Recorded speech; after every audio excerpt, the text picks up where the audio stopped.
পবিত্র ঈদুল আজহার উপলক্ষে আনন্দকে আরও প্রাণবন্ত করে তুলতে যশোরের মনিরামপুর উপজেলার ঝাপা ইউনিয়নের খালিয়া সমাজ কল্যাণ ফাউন্ডেশনের আয়োজনে ঈদের পরের দিন থেকে শুরু কালারখাল মাঠ প্রাঙ্গণে ঈদ আনন্দ মেলা ও ক্রীড়া প্রতিযোগিতা অনুষ্ঠান অনুষ্ঠিত হয়েছে।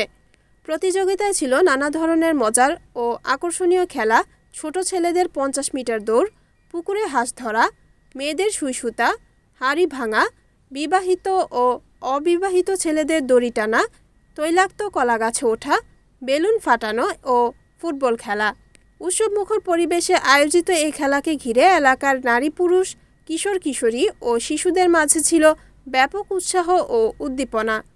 খেলাগুলো উপভোগ করতে আশেপাশের গ্রাম থেকেও অনেক মানুষ, নারী পুরুষের ভিড় ছিল চোখে পড়ার মতো। মোট বিভিন্ন ইভেন্টে অংশগ্রহণকারী প্রতিযোগীদের মধ্য থেকে প্রথম ও দ্বিতীয় স্থান অধিকারীদের হাতে পুরস্কার তুলে দেওয়া হয়। খেলাকে ঘিরে ঈদের আনন্দে মেতে ওঠেন এলাকার নারী পুরুষ, শিশু কিশোর সহ সব বয়সী মানুষ। গ্রামীণ ঐতিহ্যের এই আয়োজন এলাকাবাসীর মাঝে নতুন প্রাণের সঞ্চার করেছে। এমন আনন্দঘন আয়োজন প্রতি বছর নিয়মিতভাবে অনুষ্ঠিত হলে নতুন প্রজন্ম গ্রামীণ সংস্কৃতি ও ঐতিহ্যের সঙ্গে আরও বেশি পরিচিত হওয়ার সুযোগ পাবে।